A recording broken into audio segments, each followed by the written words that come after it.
Oi, gente, vamos conversar um pouquinho sobre Espiritismo. O tema de hoje será justamente salvação ou evolução. O que é que você pensa a respeito? Boa noite, Juliana Freitas. É um prazer estar com você na noite de hoje. Hoje a gente vai conversar um pouquinho sobre um tema ligado à filosofia, dentro da doutrina espírita, que é sobre salvação ou evolução, já que as pessoas conversam tanto sobre isso. Se você quiser deixar a sua opinião, fazer pergunta, trazer suas experiências, é sempre bem-vindo a gente conversar um pouquinho sobre isso.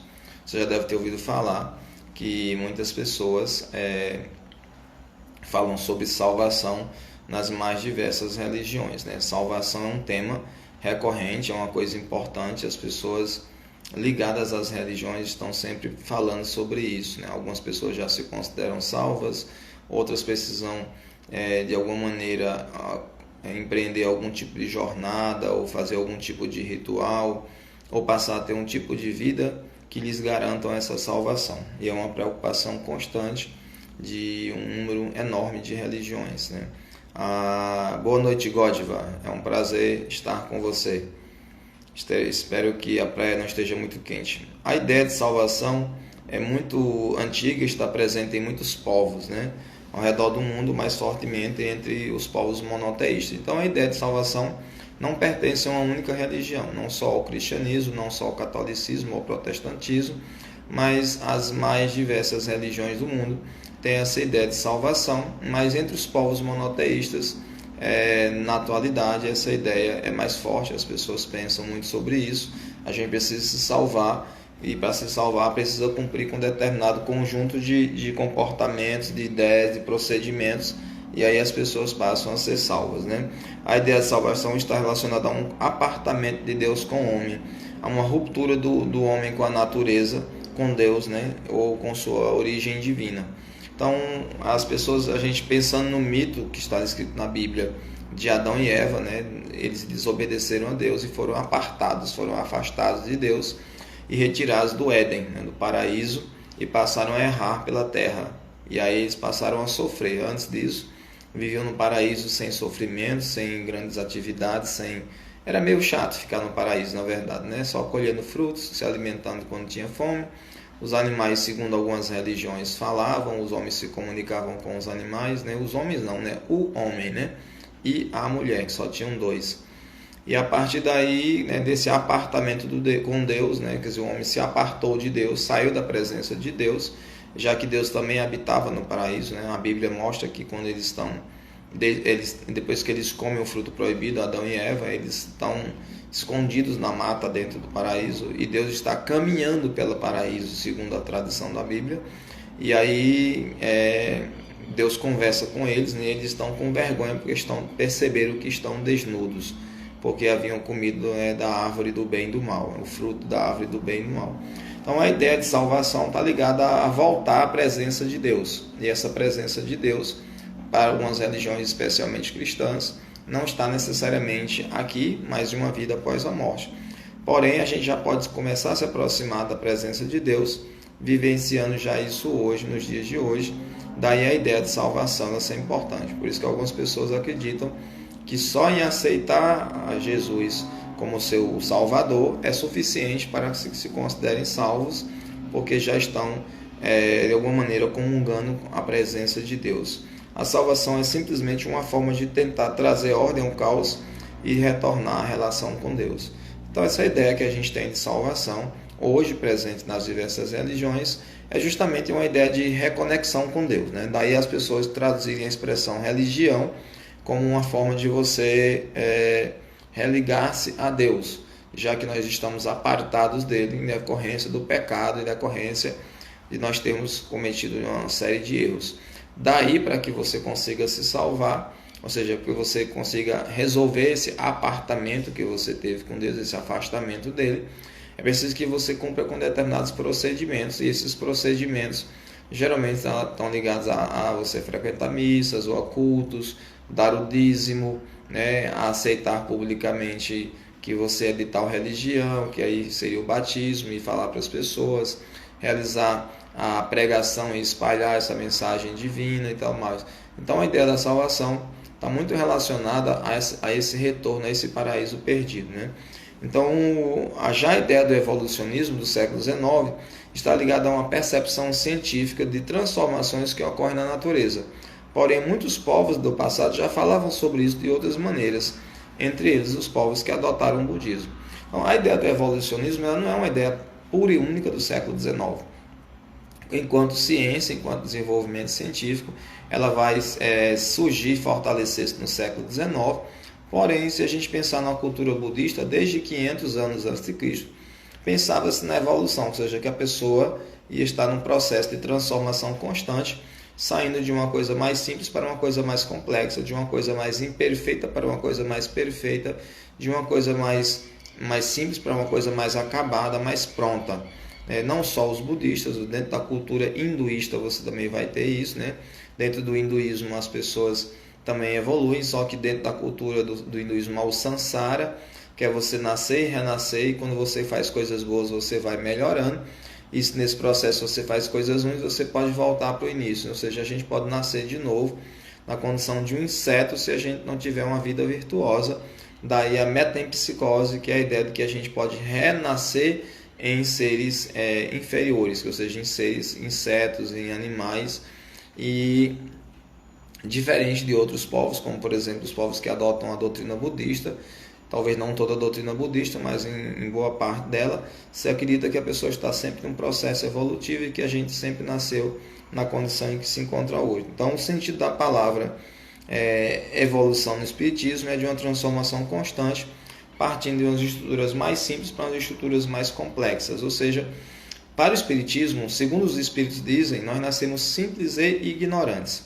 E da ideia de que nós nascemos simples e ignorantes, quer dizer, é pela experiência ou pelas experiências que temos nas vidas, né, diversas que temos nas reencarnações, que nós vamos aprendendo, vamos conhecendo coisas. E ao conhecer, vamos aprendendo e nos transformando em pessoas diferentes do que éramos no início da jornada. Daí a ideia de evolucionismo é de uma roda em movimento, sempre girando, mas sempre crescendo, sempre aprendendo mais. Ou seja, nós somos um grande computador, boa noite Simone, nós somos um grande computador que está sempre adquirindo novas informações e se transformando para um futuro melhor, para uma coisa melhor. Ou seja, adquirimos experiências e deixamos de ser simples, adquirimos experiências e deixamos de ser ignorantes, e aí vamos nesse processo, né? A ideia de evolucionismo no século XIX, ela está muito diferente, né, do que a gente pensa hoje, né? Muitas pessoas pensam em evolução, vão logo na cabeça, né? Charles Darwin, século XIX, ele publica 2 anos depois de O Livro dos Espíritos, o seu livro, né, primordial, seria justamente a origem das espécies, e que a partir disso aí se cria uma série de outras teorias, né, como darwinismo social, como darwinismo social, e uma quantidade enorme de informações, de ideias. E isso começa a perspassar durante as outras, né, pelas outras ciências, especialmente as ciências sociais. Algumas pessoas vão acreditar, né, de acordo com o pensamento de Darwin, né, Darwin dizia que quando o clima muda, quando o ambiente muda, aquele que está adaptado ao novo ambiente sobrevive, quem não está morre, né? A gente pensasse hoje, se a Terra, a temperatura baixasse muito e todo o planeta tivesse caindo neve, todo mesmo tivesse caindo neve, tivesse bem frio, mesmo no deserto do Saara, muitas pessoas morreriam de gripe, de pneumonia, de problemas pulmonares, de alergias e tudo mais, mas aqueles que já estariam adaptados a esse tipo de clima sobreviveriam. Ou seja, não é a lei do mais forte, não é que o mais forte sobrevive, é o que mais está adaptado a essas novas situações, a essas mudanças. A ideia de Darwin se aplicou em muitos lugares, mas de maneira diferente. Por exemplo, já antes de Darwin, com Auguste Comte, filósofo francês, ele já pensava que a gente tinha uma sociedade bem mais primitiva, ainda ligada a coisas da religião, e que isso ia evoluindo até chegar numa sociedade de mítica para uma sociedade científica. Daí a ideia do positivismo, que vai ser a base da doutrina espírita, que é o pensamento de Allan Kardec, que era o pensamento da maioria dos cientistas da época de Allan Kardec. Não era o único pensamento, havia outras ideias. Na época de Kardec já existia o materialismo histórico, né, que já existia também de outros pensadores, outras ideias de mundo, ou pelo menos ideias científicas, mas na época de Kardec ele adotou como pensamento, né, o positivismo científico. Então, embora Allan Kardec tenha dito no livro O Evangelho segundo o Espiritismo, fora da caridade não há salvação, Allan Kardec não estava dizendo que o Espiritismo não era essencialmente salvacionista. A ideia da época era rebater a Igreja em dizer que as pessoas que fossem para o Espiritismo, elas iriam para o inferno, elas não iriam se salvar. E aí diziam que fora da verdade não há salvação, mas a verdade pregada por um grupo específico que tinha um poder, que no caso era a Igreja Católica na época, né, na França.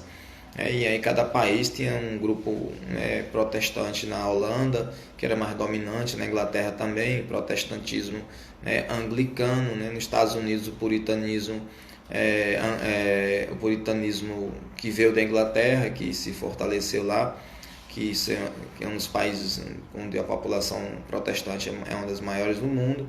Ou seja, ele estava dizendo a Allan Kardec que não era a religião, ou que não era o domínio de um conhecimento da verdade que as pessoas interpretavam que traria às pessoas essa evolução que elas queriam, ou a verdade, ou trariam a felicidade delas. Porém, ele escreveu como resposta às pessoas de sua época.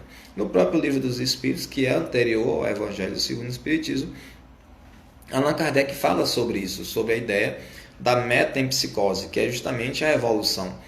Quer dizer, na metempsicose a gente pode nascer e renascer como insetos. Eu já fiz uma live falando sobre isso aqui no passado, se nós podíamos nascer como uma formiga, está aí no Instagram, é só procurar. Mas a ideia é justamente de que nós nascemos simples e ignorantes e vamos num processo gradativo. Quer dizer, um dia fomos átomos e poderemos um dia chegar à condição de arcanjos, quer dizer, o máximo dos anjos. E isso é um processo gradual, é uma transformação contínua e é uma coisa de ascendência, ou seja, nós não podemos voltar, nós não podemos regredir, só progredir ou, na pior das hipóteses, estagnar, aprender pouco ou nada e ficarmos no mesmo lugar, esperando esse crescimento acontecer. Isso é uma coisa que parte de nós. Pela ideia de salvação, é uma atitude nossa, mas dependemos de Deus aceitar essa nossa atitude. Pela ideia de evolução, tudo depende só de mim, de que eu vá me transformando, vá melhorando as minhas qualidades, vá transformando aquilo que é ruim em mim em coisas boas, e isso vai mudando, de certa maneira, a minha maneira de ver o mundo, mas também a minha felicidade. Então a ideia de evolução está em melhor acordo com a justiça divina, porque permite, pela reencarnação, que possamos nos transformar em criaturas melhores. Quer dizer, a gente pode, de alguma maneira, pela evolução, todos os dias nos transformar um pouquinho.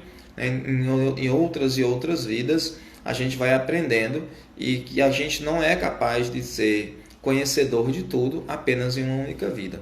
Pela ideia da salvação, a gente só tem uma única vida e aí a gente só tem uma única oportunidade de agradar a Deus.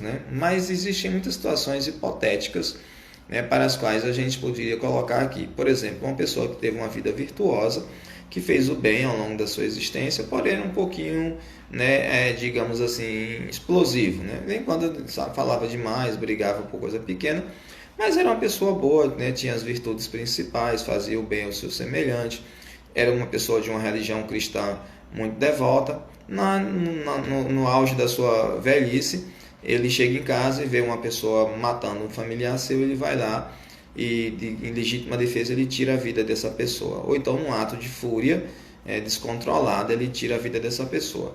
Bom, eu imagino que no céu não haja assassinos, a ideia seria essa. Então, ele pode ter tido uma vida de 70 anos, 60 anos, virtuosa, porém, por um único erro que ele cometeu, ele tirou a vida de uma pessoa, e na Bíblia diz, não matarás. O mandamento lá de Moisés não diz, não matarás, porém, você pode matar em legítima defesa. Ele diz apenas, não matarás. É claro que em legítima defesa eu também vou me defender. Qualquer pessoa vai se defender. Porém, a ideia não é essa. A ideia é que a gente não tire a vida das pessoas. Quando a gente pensa nos primeiros cristãos, eles não reagiam, as feras os devoravam. Porque a ideia cristã era que não houvesse violência de maneira nenhuma. Que aprendêssemos a não ser violentos, que controlássemos os nossos instintos de violência. Então, a ideia principal seria de que nós não devemos ser violentos. Está lá no Evangelho segundo o Espiritismo, um capítulo sobre a afabilidade e a doçura, que a gente trata o outro com essa tranquilidade, com essa serenidade de não machucar, não se vingar do outro, não fazer mal ao outro de alguma maneira. Já pensou? No final de sua vida você comete uma bobagem e você vai para o inferno? Perdeu sua salvação. Mas eu vivi 60 anos bem, fazendo bem o meu semelhante, porém no final da minha vida eu cometi um único erro que me tirou da salvação. Ah, mas você teve tempo de arrepender-se. E se não houver tempo de arrepender-se, a pessoa vai para onde? Então não adiantou nada ter sido virtuoso. Porém, na ideia de salvação, um assassino, um homem que matou milhares e que viveu 60 anos fazendo mal às pessoas, se aos 60 anos se arrepender e aceitar Jesus Cristo, está salvo. Se mudar de comportamento e passar a ser bom, e aí viver só mais um ano, morreu aos 61 anos, tendo feito bem durante um ano, ele merecerá ir para o céu e para a presença divina. Então, parece muito time de futebol, jogo de futebol, em que está ali 0-0 o tempo todinho, e nos 47 minutos do segundo tempo, um time faz o gol e ganha. Quer dizer, um vai para o inferno, perde o jogo, e o outro ganha, vai para o céu, fica na felicidade e ganha lá a Libertadores da América ou a Copa do Mundo. Não faz muito sentido, porque é mais um golpe de sorte nesse caso, de ter conseguido fazer um gol aos 47 minutos do segundo tempo.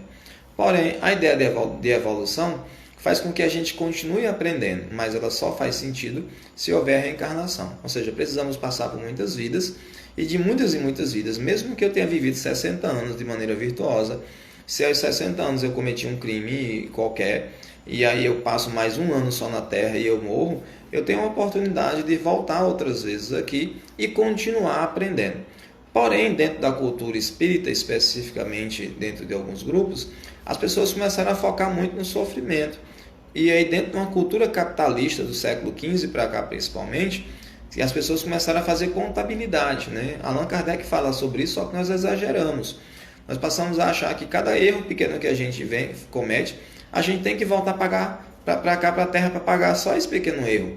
E a ideia não é essa. A ideia é de que a gente fique devendo, ou fique com saldo, ou fique com débito na conta corrente divina. Não é exatamente isso. É uma linguagem típica do capitalismo. A gente tem que aprender para que a gente se torne uma pessoa feliz.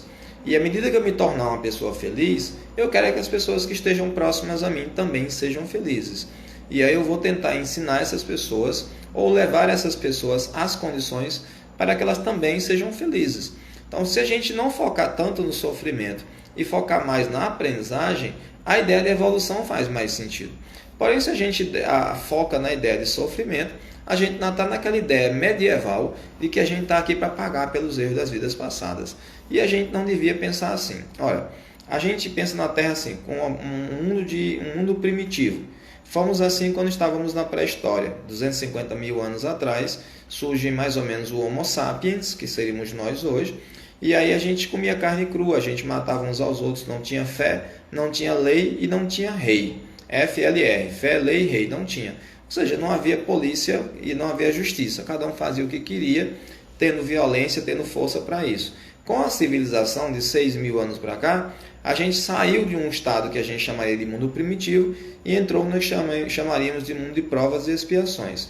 Ora, expiação é eu pagar pelo erro que cometi. Então, os povos de 6 mil anos atrás viviam muito nessa ideia de um mundo de expiações, de pessoas que estavam pagando pelos erros passados. Ou seja, a gente viveu em guerras, a gente matou, e era na espada, era cortando o braço fora, cortando perna fora, arrancando cabeça fora. Éramos um povo éramos povos muito violentos. Mas aí a gente está passando para uma outra fase, deixando de ser expiações para ser provações, ou seja, a gente está se testando. Será que eu realmente me tornei uma pessoa boa? E aí eu passo por situações que me testam. E eu mesmo me testo. Ora, hoje pessoas que são veganas, que não comem carne, que são veganas porque simplesmente querem ter uma vida saudável, mas não porque eles se preocupam com os animais, mas porque querem ter todo tipo de alimentação que não venha a danificar suas células e organismo, tudo bem, é uma oportunidade de crescimento. A melhor oportunidade de crescimento é você se preocupar em não levar sofrimento aos animais. Eu gostaria de ser pelo menos vegetariano. Eu estou tentando nessa vida, é meio difícil. Mas por quê? Porque a gente não leva sofrimento aos animais. Aí diz, mas uma manga é um ser vivo. Bom, mas manga não chora quando eu nunca, né, chupei uma manga para ela ficar chorando. Já os animais, eles sofrem, né, com a morte, né? Eles sofrem, a gente deixa os animais morrendo nas ruas. Quantos animais, cães, gatos, outros animais ficam nas ruas e nós não cuidamos dele, nós não damos o amor. E ainda no caso das vacas, das galinhas, dos porcos e outros, a gente tira a vida dos animais, né? E não é de uma maneira humana, não é de uma maneira, ou melhor dizendo, é de uma maneira humana, né? A gente mata mesmo uma pancada na cabeça, a gente dá uma paulada, mata o bichinho e ele sofre, né? E ser vegano significa não utilizar nenhum tipo de alimento de origem animal, nem mesmo o ovo, porque a galinha também ela é levada a situações de alto estresse para ficar colocando ovo o dia todinho, todo dia, e não é uma coisa muito saudável, diferente de um ovo de capoeira que a gente criaria ali no quintal, sem muito estresse para a galinha. O ovo de granja, que é o que a gente 99% consome, leva sofrimento também ao animal. Então a ideia de ser vegetariano é de comer vegetais, né, mas ainda comer ovo, de comer queijo. Ou seja, é um processo evolutivo, é bem melhor do que era antes. Então a gente está se testando, é diferente. Então a gente tem que parar de ficar falando que a gente vem para a Terra para pagar pelos erros passados. A gente, na verdade, a gente está vindo para a Terra para a gente se testar, se autotestar e saber se a gente está num processo de desenvolvimento, assim, de nos tornarmos pessoas melhores. E isso leva tempo, não é uma coisa rápida e precisa de muitas e muitas e muitas vidas. E aí a gente chega numa outra etapa que seria o mundo de regeneração, onde a bondade ela é superior à maldade. Eu não vejo bondade em a gente tirar a vida de uma vaca para comer o corpo dela. Ou seja, ainda estamos num processo. Por exemplo, entre os budistas, eles não comem carne, né? Em geral, os budistas, em geral, não todos, mas em geral, os budistas, eles são vegetarianos, né? Pelo menos, né? E há outros que já são veganos. Alguns são vegetarianos, algumas pessoas em geral são vegetarianas porque querem uma alimentação saudável, né? Mas às vezes consomem coisas industrializadas, né? Mas estão pensando apenas na sua saúde. Já aqueles vegetarianos que são vegetarianos porque não querem levar sofrimento aos animais, então já está um batentezinho que vai subindo ali no processo. Claro que você às vezes é melhor em uma coisa, mas é pior em outra. Quer dizer, você pode se preocupar com os animais, mas ser uma pessoa ainda vaidosa. Você pode se preocupar com os animais, mas ainda ser egoísta. Quer dizer, não é uma coisa que só o fato de ser vegetariano ou vegano já faz de você uma pessoa melhor, mas são experiências pelas quais nós passamos que fazem a roda girar e nos tornarmos essas pessoas que gostaríamos de ser e que esse mundo necessita. Então saiamos dessa ideia de que vivemos num mundo de expiações. Se o mundo é de provas e expiações, em que condições eu me encontro? Eu sou uma pessoa que vivo pagando os erros de vidas passadas, ou eu sou uma pessoa que estou constantemente me testando para saber se eu sou uma pessoa realmente melhor? Me testando, a gente pode pensar no caso de um atleta, né? Uma pessoa que decide fazer corrida de longa distância. A pessoa que decide fazer uma maratona de 42 quilômetros, ela não começa no primeiro dia correndo 42 quilômetros, ela começa correndo 500 metros. Fica ali cansada, aí caminha um pouco, aí corre mais 500 metros. Aí vai passando os dias, ele vai criando mais vontade e corre 600 metros. E vai aumentando, 1 quilômetro, daqui a pouco é 300, né? 2 quilômetros. E ele vai aumentando, né? De acordo com a sua resistência, vai melhorando. Isso é um processo de crescimento do atleta. Daqui a pouco ele está correndo o que ele deseja. Ele quer fazer uma corrida, uma competição que são 10 quilômetros, então ele precisa de ter velocidade. Então ele vai sempre se testando, ele vai sempre se superando. Esse é o processo evolutivo, de eu ir me testando para que eu vá me superando. Olha, é muito comum um atleta que vai correr muitos quilômetros, digamos 10 quilômetros, ou hoje à tarde, né, digamos, acorda pela manhã e faz um testezinho de manhã, corre 1 quilômetro, 2, só para se aquecer, para ver como é que está a musculatura, direitinho, descansa, repousa, faz uma massagem, passa ali um relaxante muscular qualquer ali para deixar o músculo bem tranquilo, para à tarde fazer uma corrida de boa qualidade. Ou seja, ele foi se testar para ver se está no limite dele direitinho. Quando ele vai à tarde correr, ele dá o melhor de si para que ele consiga realmente vencer aquela competição. E muito importante, não só vencer a competição, conseguir chegar. Quer dizer, muitas vezes o atleta está muito preparado, mas ele tem uma pequena cãibra e não consegue completar a sua prova. Acontece com qualquer pessoa, ele vai começar a pensar por que ele não conseguiu completar a prova, se foi falta de alimentação, se foi excesso de treino, o que é que aconteceu. Então isso, aplicando-se à vida e na evolução, é muito melhor a gente pensar que existe a evolução, ou seja, o evolucionismo em relação à espiritualidade, do que a gente pensar em salvacionismo. Salvação só está ligado a gente, de repente, dizer que acredita em alguém, seja Maomé, seja Jesus, seja qualquer outro pensador qualquer, e outro líder, outro filho de Deus, e torna-se uma coisa bastante exclusivista. Porque no momento que eu não aceito essa crença, eu vou para o inferno. Veja bem que na evolução, a pessoa pode continuar acreditando em Jesus, em Maomé, em Buda, em quem quiser, e ela ainda assim continuará adquirindo experiências que a levarão a um crescimento. Qual é o propósito da gente? Se você perguntar assim, por que a gente está aqui? A gente está aqui porque você quer ser feliz. Eu quero conforto, eu quero felicidade, eu quero estar bem comigo mesmo, quero estar bem com as pessoas que eu amo. Isso é o que a gente deseja. Ora, a gente não veio aqui para a Terra para comprar carro.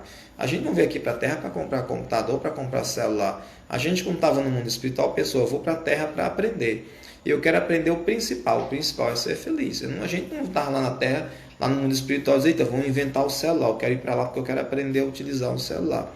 Quer dizer, ninguém vem do mundo espiritual para cá para uma coisa tão tola. A gente vem com o propósito de ser feliz.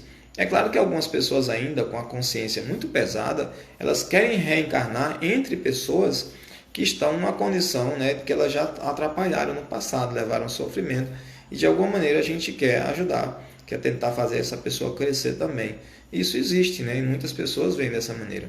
Mas eu gosto de pensar sempre, já dei esse exemplo aqui, vou dar de novo, como a condição de uma pessoa que está viajando para um lugar longe. Eu estou aqui em Juazeiro do Norte, a 500 quilômetros de Fortaleza, e eu entro num ônibus, e eu vou nesse ônibus, e digamos que fosse para São Paulo, para Fortaleza a gente chega aqui uma noite, sai daqui umas 9 horas, 5 horas da manhã, 6 horas está chegando em Fortaleza.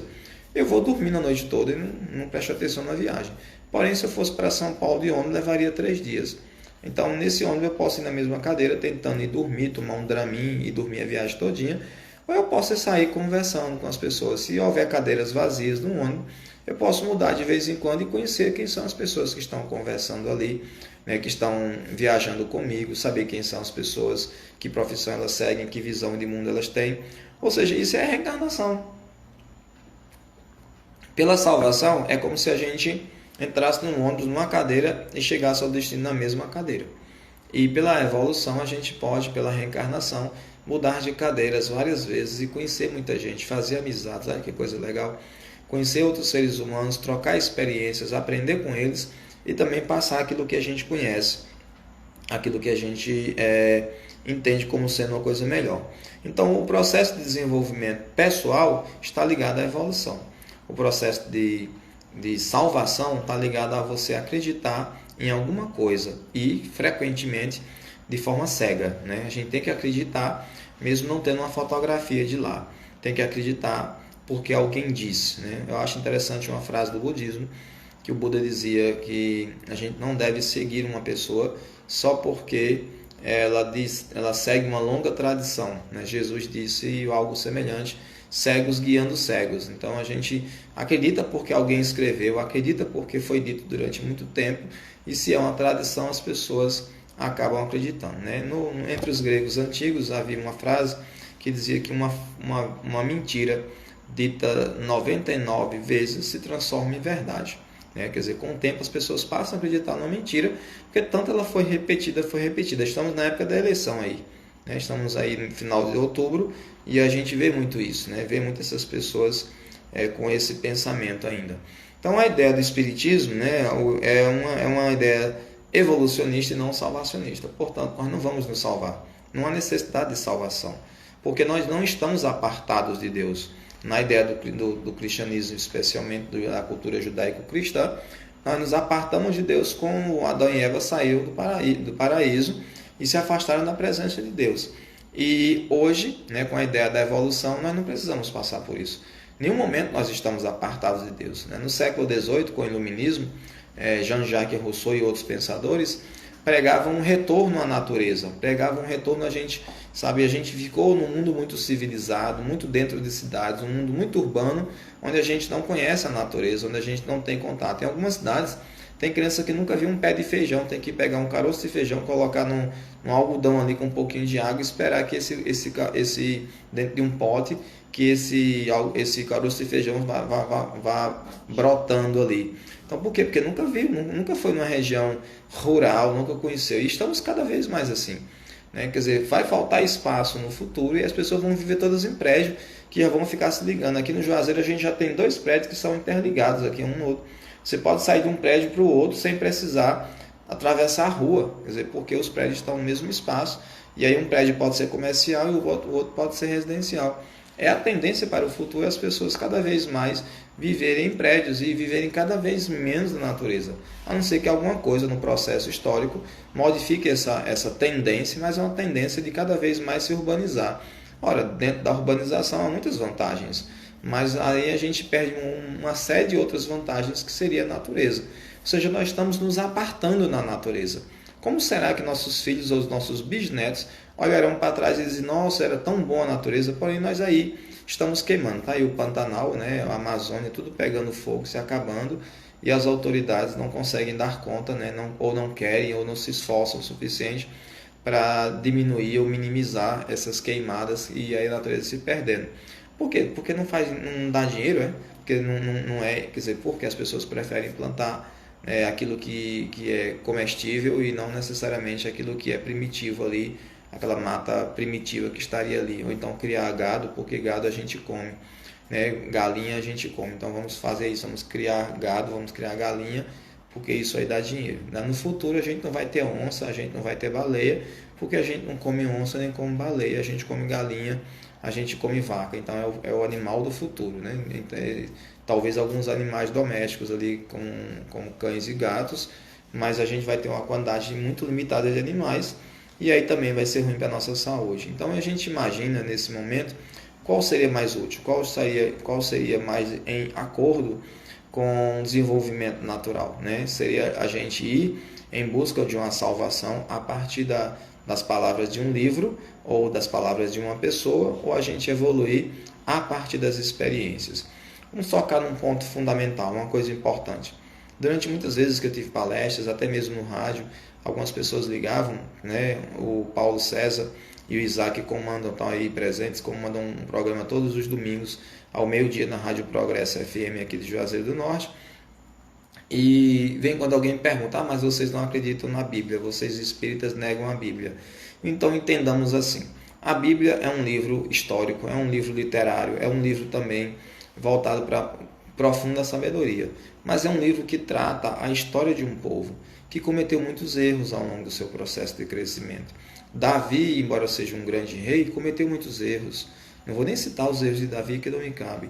Salomão também, e assim por diante, né? Quantas pessoas não cometeram muitos e muitos erros na Bíblia, e as pessoas às vezes endeusam, colocam isso, né, como uma coisa importante. Então, a Bíblia é um livro importante para o espírita, se assim desejar. Porém, muitos espíritas não leem a Bíblia. Seria interessante que nós lêssemos, conhecêssemos, porque a gente só pode falar de uma cor que a gente conhece. Como é que a gente fala de uma cor que a gente não conhece? O nome disso é preconceito. As pessoas não conhecem o Espiritismo, não falam do Espiritismo, portanto é preconceito. Então seria interessante que a gente também estudasse a Bíblia, conhecesse a Bíblia, em nossos lares mesmo, e aí trocássemos informações, conversássemos a respeito. Bom, a partir daí a gente começa a entender que a Bíblia, como um livro de sabedoria, nós podemos aprender também com o erro. Se eu olho e vejo o erro de Davi, né, que mandou lá um homem para uma guerra para poder ficar com a mulher dele, isso serve também para mim como um exemplo. Eu conversava outro dia desse com o Paulo e com o Isaac no programa de rádio, que existe a diferença entre exemplo e modelo, né? E a gente tem exemplos, mas necessariamente esses exemplos não são modelo. Exemplo de chuva, né? Existe chuva fininha, existe uma chuva grossa, existe uma chuva torrencial, existe uma tempestade, existe um furacão. Isso são exemplos de chuva, mas não são modelos de chuva. Então, eu me colocar como um exemplo diante de uma situação não me coloca como um modelo diante de uma situação. Então, quando a gente coloca, por exemplo, Jesus como um modelo, é algo que a gente pode seguir, pode imitar. Ou eu posso citar um amigo meu como um exemplo de que passou por isso, aquilo, outro. Por quê? Porque tudo é experiência. Perdão. Tudo é experiência no processo de aprendizagem. Portanto, a Bíblia também é experiência. É um livro importante, é um livro sagrado para a população cristã, e que tem muita coisa ali para a gente aprender. Mas ele não é infalível, não é absoluto, não é a vontade nem a verdade de Deus. São pessoas que interpretam, né, o seu tempo, né, os pensamentos, os ensinamentos, e aí colocam como sendo verdades divinas. Porém, se a gente for analisar o pensamento de São Paulo, Paulo dizia que as mulheres tinham que ser submissas aos homens, que era melhor que elas nem falassem, né, nas reuniões, que era bom que os homens nem casassem, mas se casassem com uma mulher só.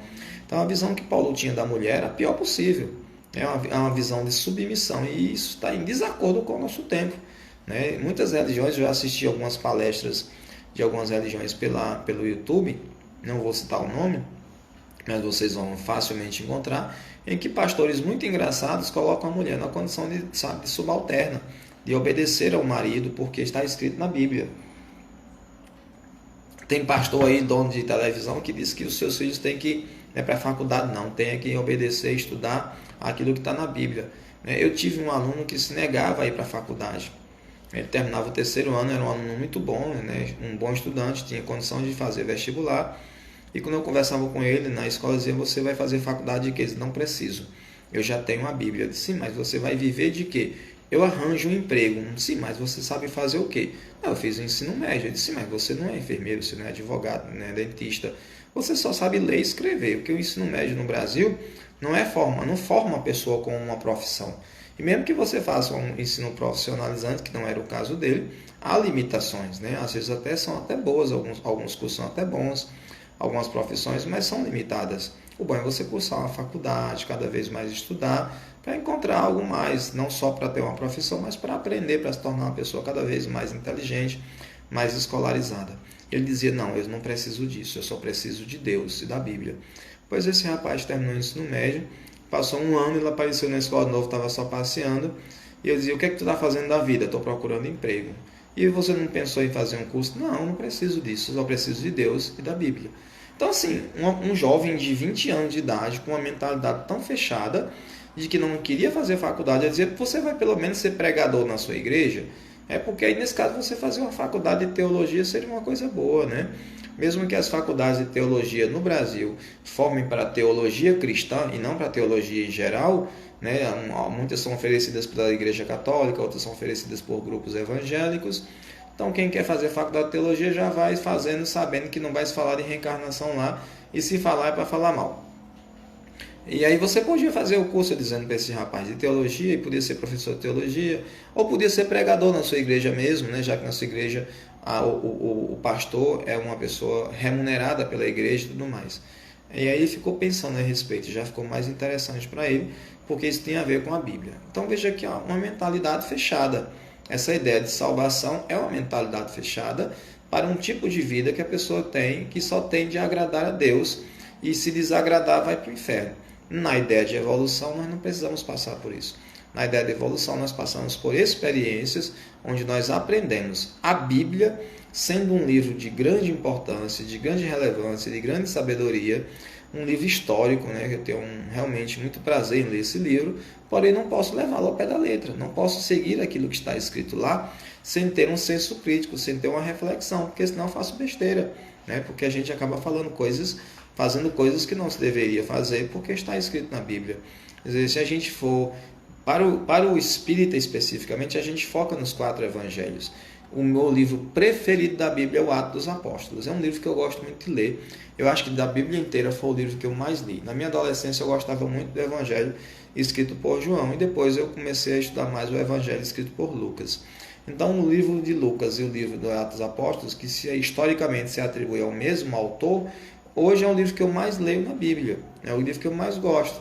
Porém, há uma quantidade enorme de livros. Se você ler a carta de São Paulo aos Coríntios, capítulo 12 e 13, são obras de arte, são coisas belíssimas. Ele diz ali coisas que servem para qualquer religião, para qualquer tipo de pessoa, e aí a gente filtrando, tirando o contexto histórico, né, mas colocando daquilo que a gente quer, a gente só tende a crescer e tornar uma coisa realmente boa. Porém, as pessoas pegando ao pé da letra, seguindo ali a Bíblia ao pé da letra, né, aí Jesus diz assim, né, se teu olho te faz pecar, arranca-o fora, né, se teu braço te faz pecar, arranca-o fora.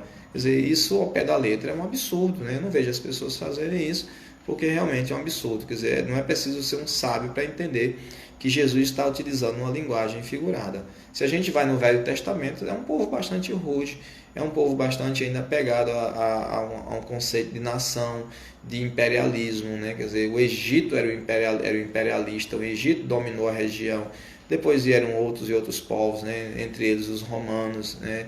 E aí eles também têm esse propósito de ser o dominador do mundo. Isso se perpassou ou se transferiu no cristianismo, e a ideia de que o cristianismo devia ser a religião do mundo. Dentro do Espiritismo, nós criamos, especialmente a partir de 2 livros, um deles chama-se A Caminho da Luz, do Espírito Emmanuel, eu tenho aqui na minha estante, e o outro seria Brasil, Coração do Mundo, Pátria do Evangelho, do Espírito Humberto de Campos. O Espírito Emmanuel, né, todos os 2 livros publicados, psicografados por Chico Xavier. Desenvolvemos uma ideia equivocada de que Deus está olhando para o Brasil como uma pátria do Evangelho, que Jesus é o governador espiritual da terra. Vai dizer isso lá no mundo islâmico. População, qual é a maior religião do mundo? Você pensa assim, bom, é o islamismo. Segundo, vem outros aí, como o catolicismo. Há mais islâmicos do que católicos do mundo. Há quase 2 bilhões de islâmicos. Há 1,3 católicos. 1 bilhão de católicos, 1,4 bilhão de islâmicos. Aí você tem cerca de quase 1 bilhão de hinduístas. Você tem uma quantidade aí cerca de 600 milhões de budistas. E aí a quantidade imensa. Ou seja, metade do mundo não é cristã. Mais ou menos. Metade do mundo não é cristã. No máximo, o cristianismo é metade do mundo. E aí a gente transforma Jesus num governador espiritual da terra. O que dizer aos islâmicos? O que dizer aos hinduístas? O que dizer aos budistas, aos shintoístas e aos outros diversos povos que nosso Jesus, a pessoa que a gente acredita como sendo maior, é o governador. Então, os judeus tinham uma visão de que eles eram um povo escolhido por Deus e que todos os outros mereciam ser submetidos. Aí a gente trouxe isso para o cristianismo a partir desses 2 livros. Ou a gente interpretou errado o que os espíritos disseram, ou então os espíritos disseram bobagem ali. Tanto Emmanuel como o espírito Humberto de Campos, principalmente o espírito Humberto de Campos. Eu assisti uma palestra um dia desse de um padre falando no YouTube sobre como nós espíritas não somos tão bonzinhos assim. Se você ler o livro A Caminho da Luz, o Emmanuel, ele tem uma parte lá que fala sobre o vigário de Cristo e que ele não fala muito bem do vigário de Cristo, que é o Papa. Olha, eu posso dizer que o Papa Ratzinger pode não ter sido um bom Papa, né? O Papa Bento XVI, e que o Papa Francisco pode ser um bom Papa. Eu posso associar a pessoa, mas não ao papado. O papado é uma instituição, né? E o Francisco era um ser humano. O ser humano comete erros, a instituição é uma coisa fria. Ela pode ser boa ou ser má, dependendo de quem está no poder. Isso é a presidência do Brasil, o presidente, né, o diretor de uma escola, o diretor de um centro espírita.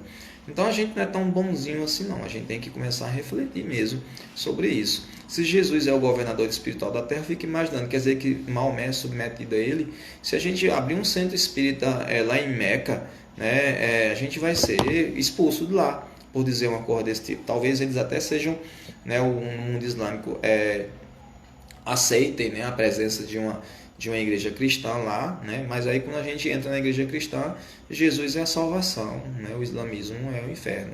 Aí se a gente diz, não, abrir um centro espírita aqui em Meca, não, mas aí Jesus é o governador espiritual da terra. Oxente, cadê Maomé nessa história? Quer dizer, a gente submete os outros povos, colocando o nosso Jesus acima dos outros. Eu imagino que Jesus não esteja acima de Moisés. Eu acho que Jesus não se sente acima de Maomé. Eu acho que Jesus não se sente acima de Buda. Um ser espiritualizado como é Jesus, ele não se sente acima de ninguém. Ele mostrou a sua humildade quando esteve na terra, e nós aqui, não tendo humildade, nos apropriamos da imagem de Cristo e colocamos ele acima dos outros. portanto somos fechados. Podemos até dizer, sou espírita e sou evolucionista, é melhor do que ser salvacionista. Porém, ao nos colocarmos acima dos outros, nós estamos sendo simplesmente vaidosos e fechando. Ser ou acreditar no evolucionismo não nos torna melhor do que as pessoas que acreditam no salvacionismo. Nos torna diferentes. Lembra aquela história de experiência? As pessoas que precisam passar pela experiência de acreditar em um Deus salvacionista aprenderão coisas que eu, por ser evolucionista, não aprenderei. E talvez em outras vidas eu passe por essas experiências, que seja criada uma família extremamente católica e que me torne uma pessoa com essas crenças para aprender coisas que só aprenderei se tiver essas crenças. Ou seja, eu não sei o que é o parto. Eu sou um homem. Eu jamais irei parir uma criança. Então eu não sei o que significa isso.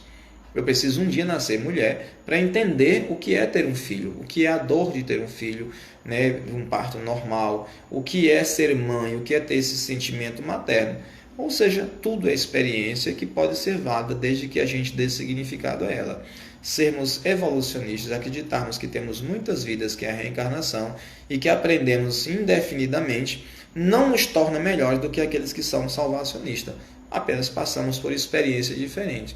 Agora, transformarmos em Jesus em governador espiritual da Terra e sem perguntar primeiro às pessoas que acreditam em Maomé ou em Buda ou dentro do hinduísmo nas diversas divindades, como é que fica a situação?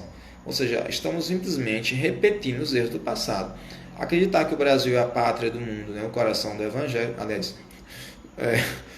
me troquei a frase, mas acreditar que o Brasil é a pátria do Evangelho e o coração do mundo é dizer que nós somos um povo especial, que outros povos não são tão bons quanto nós, ou que aqui é que vai ter a salvação, ou a ideia primordial, aquilo que seria o bom que todo mundo copiasse. E não é verdade isso, né? A gente vê que em muitos povos as pessoas são muito pacíficas, vivem de maneira harmoniosa com a natureza. Em muitos povos as pessoas têm um desenvolvimento social e às vezes não tão tecnológico muito bom, mas estão ali muito felizes. E a gente aqui no Brasil, que somos a pátria do Evangelho, só se for no papel, porque na prática mesmo a gente ainda está precisando aprender muito, né? A começar aí pela nossa vida política, que estamos passando num momento, né, de tantas pessoas.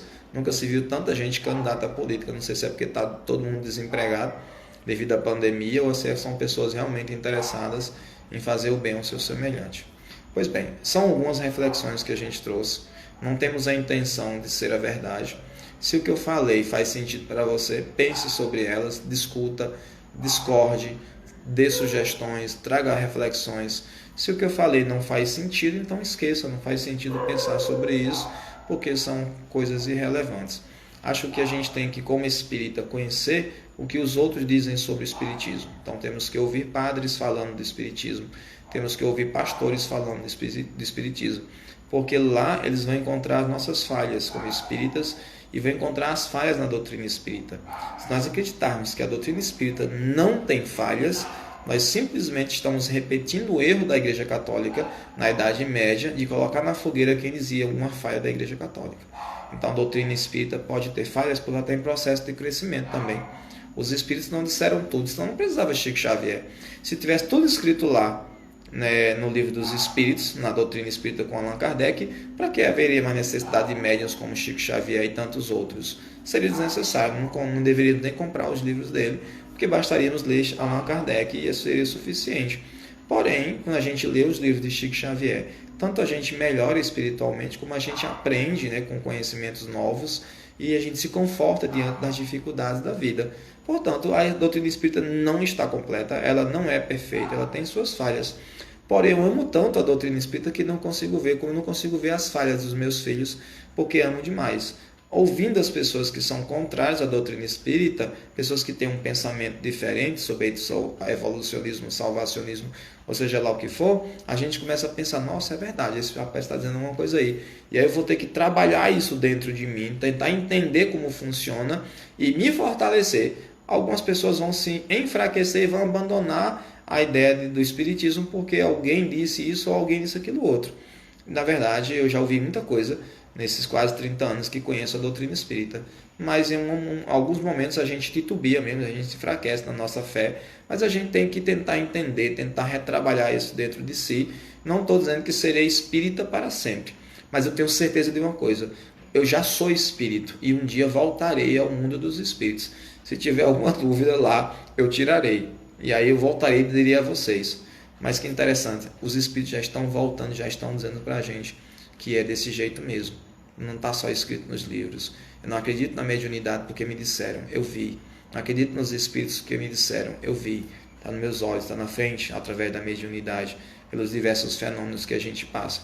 Evolução, para mim, é melhor do que salvação. Se para o meu vizinho a salvação lhe agrada, então deixe ele com a ideia da salvação. Fico eu com a ideia da evolução, porque para mim me agrada mais. Sinto que está mais de acordo com a justiça divina, que a gente nasça, que a gente evolua infinitamente para um dia a gente se aproximar cada vez mais, não de Deus, porque Deus já está aqui comigo, no meu coração e em todo o universo, mas me aproximar da minha felicidade, que eu busco todos os dias, incansavelmente. Queria muito agradecer a atenção de todos vocês, a presença de todos vocês, Juliana, Tiago, Shirley, Isaac, Débora, essa aqui é minha filha Débora Iris, Shirley está aqui de novo, Jesus Silva, Luciano, Simone, um monte de gente, Gódiva, Juliana Freitas. Então, queria agradecer a presença de vocês. Vai estar salva essa live desde o início aí, quem quiser assistir no Instagram. Tem lá o canal do YouTube, tem gente que não tem redes sociais e pede para colocar, então daqui a pouco vai estar lá também no canal do YouTube, como já tem outras e outras palestras lá.